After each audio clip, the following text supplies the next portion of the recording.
대한 비유에 관한 말씀을 들었죠. 누가 아버지의 뜻대로 한 아들인가? 말은 예스 했지만 행동은 노 한 큰아들과 또 말은 노 했지만 행동은 예스 한 둘째 아들에 대한 얘기를 나누었습니다. 물론 둘째 아들이 아버지의 뜻대로 한 사람이라는 것을 우리는 지난 시간에 배웠죠.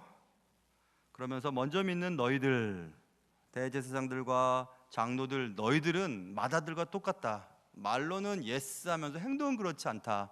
여기 세리와 창기들은 나는 죄인이니까 저는 아무것도 안 돼요, 못해요 하지만 행동으로는 주님의 사람답게 살고 있다. 그러니 누가 아버지의 뜻대로 하는 사람이냐? 라고 이렇게 질문을 던졌습니다. 이런 질문은 예수님께서 하시는 사역을 보고 대제사장들과 장로들이 무슨 권위로 이런 일을 하느냐라고 하는 데서부터 시작이 되었죠.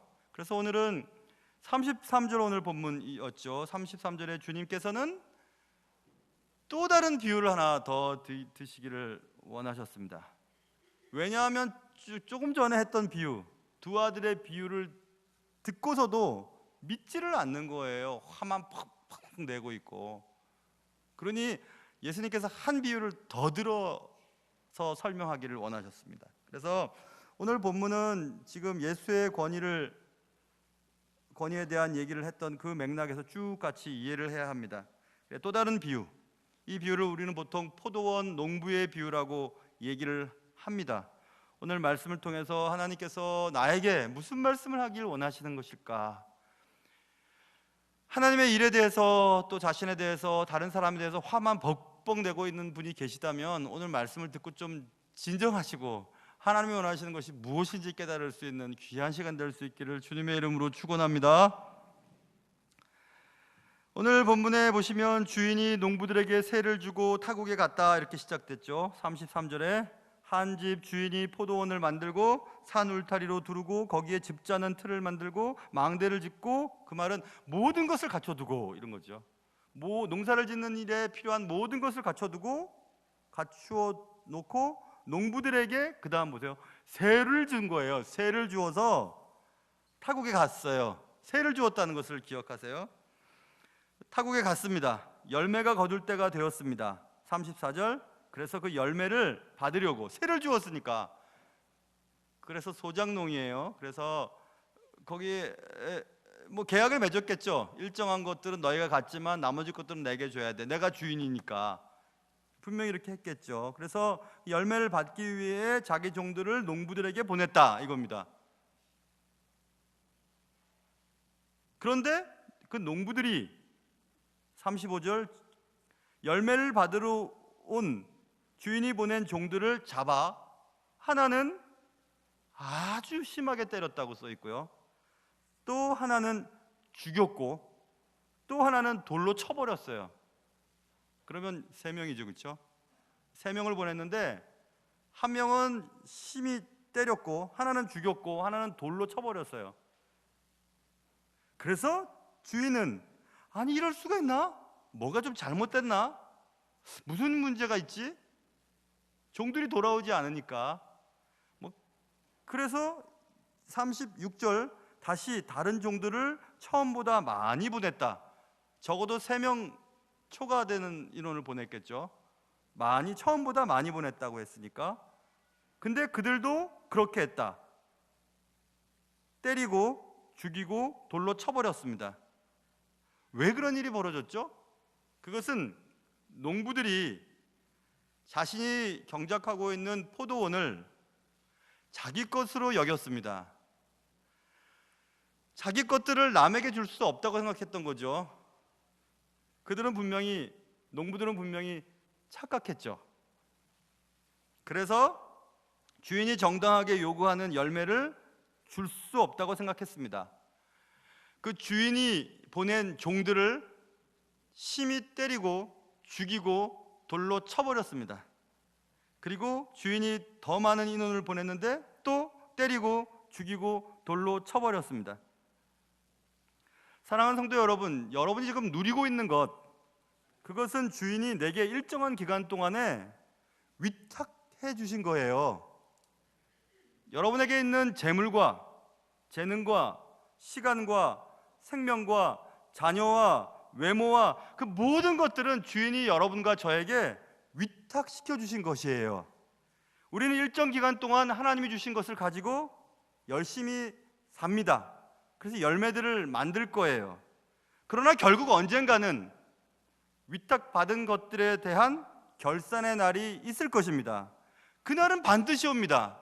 주인 되신 하나님께서 우리에게 맡겨주신 것들을 우리가 얼마나 수고했는지, 우리의 삶 속에서 예수님께서 기대하시는, 하나님께서 기대하시는 열매들이 얼마나 있는지 그것들을 받기 위해 결산하는 날이 있을 것입니다. 여러분과 저는 지금 주인이 우리에게 열매를 달라 하시면 어떤 열매를 드릴 수 있으시겠습니까? 혹시 내가 누리고 있는 것들이 하나님으로부터 세를 받아 누리고 있지 않고 내 것이라고 착각하고 있지는 않으신지 한번 생각해 보시기 바랍니다. 내 거라고 생각하면 내놓을 수가 없어요. 주님의 일을 위해서 내놓을 수가 없습니다. 시간? 내 것을 왜 시간을 내놓죠? 재물을 왜 내놓을 수 있습니까? 아무것도 내놓을 수 없어요. 착각하면 안 됩니다. 그래서 이제 이 주인이 은혜가 많고 인내심이 많고 사랑이 많고 기다릴 줄 알았던 주인이 이렇게 생각합니다. 37절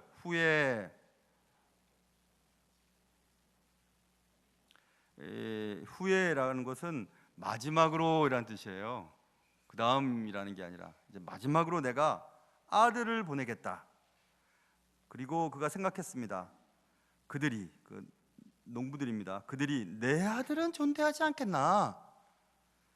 농부들이 그 아들을 보고 나 대신 내 아들은 존대하지 않겠나 하고 아들을 보내기로 결심했습니다.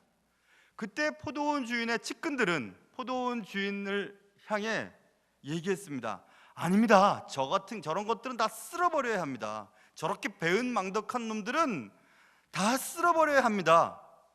이렇게 얘기를 했습니다. 그러나 그런 측근들보다 훨씬 사랑이 많고 인자가 끝이 없으시고 날마다 자비를 베푸시는 이 주인은 마음을 다시 한번 가다듬고 새로운 아이디어였던 내 아들을 보내면 내 아들은 존대할 것이다 라고 하는 생각을 가지고 그의 아들을 열매를 받는 일을 위해 농부들에게 보내기로 작정했습니다.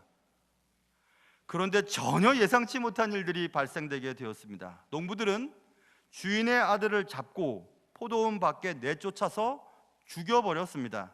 농부들은 주인의 상속자인 아들을 죽이면 그의 유산인 포도원을 자신들이 차지할 수 있을 것이라고 생각했기 때문에 그랬습니다. 포도원 주인은 농부들이 정신을 차리고 자기 아들에게는 선대함을 베풀 것이라고 생각했습니다. 포도원 주인의 착각이었습니다. 착각으로 계속해서 사건은 벌어지고 있습니다. 악한 자들은 의인들이 베푼 호의를 권리로 아는 경향을 갖습니다. 내가 잘나서 내가 무슨 일을 한다고 생각하지만 아니에요. 우리에게 호의를 베푸시는 누군가 때문에 내가 그 일을 하고 있는 것입니다. 마음이 착하고 여린 사람과 일을 하면 그 사람의 호의를 이해해야 되는데 자신이 잘해서 저 사람이 못해서 내가 그 일을 하고 있다고 생각하는 착각을 벌일 때가 상당히 많이 있습니다. 저도 착각을 했던 적이 많이 있었습니다. 의인들의 사랑과 인내를 이용하여 자신들의 이익을 삼으려고 했던 악인, 그 악인이 오늘 본문에 나와 있는 농부들이죠.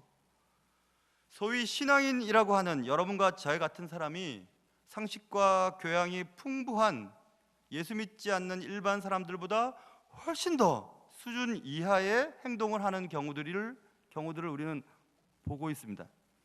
중요하지도 않는 것들을 위해 싸움을 벌이고 갈등과 대립으로 갈라서고 그 싸움을 해결할 생각은 하지도 않습니다. 한번 미워하는 성도는 끝까지 용서를 하지 않습니다. 그동안 10년째 저는 강조하고 설명한 것이 있었습니다. 그것은 나로 인하여 누군가 상처를 받고 교회를 떠난 사람이 있다면 잡아오라는 겁니다. 그거 하지 않으면 나중에 하나님 앞에 결산하게 될 날이 있을 겁니다. 나 때문에 누군가, 어떤 청년이나 어떤 아이들이나 누군가가 나로 인한 나의 말과 행동으로 인하여 신앙생활을 하고 있지 않는 사람이 있다면 잡아와야 됩니다. 데리고 와야 돼요. 해결해야 합니다. 그렇지 않으면 우리는 생각지도 못한 일들을 경험하게 될 것입니다. 나는 내가 예수를 믿는다고 말은 하지만 사실은 전혀 상식적이지도 않고 기본적인 교양도 갖추고 있지 않은 삶을 살아가고 있지는 않은지 생각을 해봐야 합니다.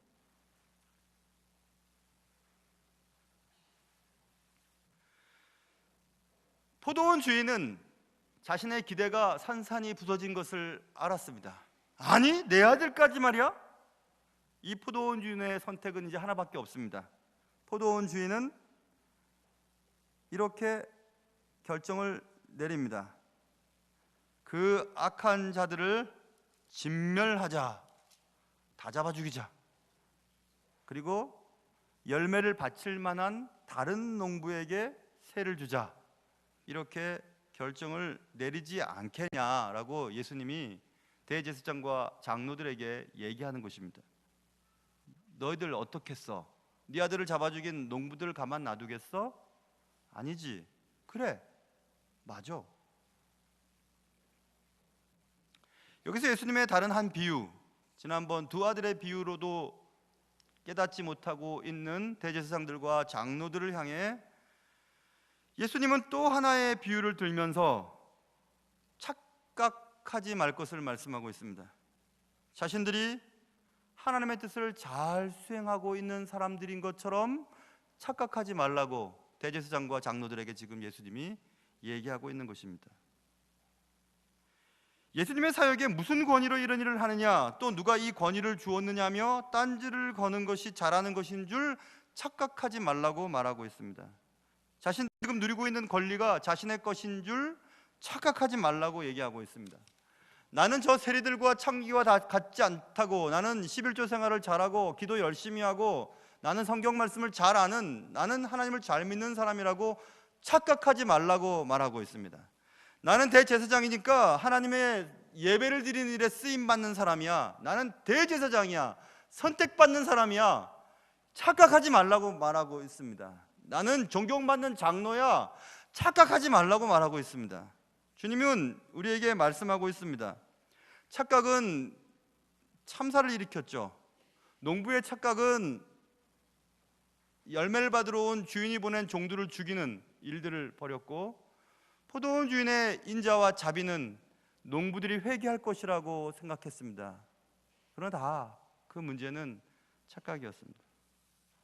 첫 번째 농부들의 착각은 말 그대로 악인들의 착각이었고, 포도원 주인의 착각은 그럴 줄 알면서도 한 번 더 기대하신 사랑의 결과였습니다. 여러분 눈치채셨죠? 포도원 주인은 하나님이세요. 그리고 종들은 하나님의 말씀을 전파하는 사람들이에요. 지금 말하면 설교자들이겠죠. 그 종들을 듣기 싫다고 잡아 때리고, 심히 때리고 죽이고 돌로 쳐버립니다. 아이고, 왜 이렇게 교회가 많아? 하나님께서 더 많은 종들을 보내시는 것입니다. 정신 차리지 못하고 있는 사람들을 향하여 더 많은 종들을 보내십니다. 심히 때리고 죽이고 돌로 쳐버립니다. 주님은 더 많은 종들을 보내십니다. 그래도 이제는 정신을 차리겠지. 더 많은 종들을 보내십니다. 그러나 심히 때리고 죽이고 돌로 쳐버립니다. 주님은 그 많은 예언자들과 그 많은 설교자들을 죽이고 때리고 돌로 친 그들을 사랑하셔서 그의 아들 예수를 이 땅에 보내셨죠. 내 아들은 선대할 거야. 그러나 사람들은 예수를 죽여버렸습니다. 성문 밖으로 내쫓고 죽여버렸습니다. 자, 이제 포도원 주인의 사랑의 한계는 끝이 났습니다. 포도원 주인이 올 때 우리는 어떻게 될 것인가? 그런 얘기를 지금 주님은 여러분과 저에게 하고 있으신 것입니다. 하나님 우리에게 자꾸 기회를 주세요. 여러 번 기회를 주셨습니다. 말씀을 통해, 여러분이 지금까지 살아오신 날들 통해 아직도 천국 가지 않고 혹은 지옥 가지 않고 여기 계신 것은 하나님이 여러분과 저에게 또 한 번 인내하고 계시다고 하는 증거일 뿐입니다. 여러분 혹시 말씀을 전한 자의 입을 치고 죽이고 심히 때린 경험은 없으세요? 예수 그리스도를 날마다 십자가에 또 죽인 경험은 없으십니까? 듣기 싫다고, 말하지 말라고, 가만히 있으라고 했던 적은 혹시 없으셨습니까? 농부들은 열매를 달라는 주인의 소리가 듣기 싫었습니다. 사람들은 삶의 열매를 요청하는 말씀 선포자들과 하나님의 그 사랑의 메시지를 듣기를 싫어합니다.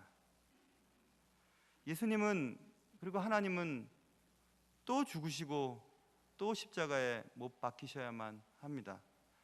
하나님은 아직도 구원받아야 할 사람들을 향해 더 많은 교회와 더 많은 사람들, 더 많은 종들을 보내세요. 열매를 달라고, 열매를 보여달라고, 때가 됐으니까 열매를 보여주지 않겠냐고 이렇게 요청하시기 위해 또 오늘도 말씀이 선포되고 있습니다. 그러나 우리는 여전히 생각하죠. 다른 사람은 다 안 돼도 나는 괜찮아. 나는 괜찮은 크리스천이야. 아무 문제 없거든. 혹시 착각하고 있는 것은 아니십니까? 착각은 비극을 불러옵니다. 기도하겠습니다.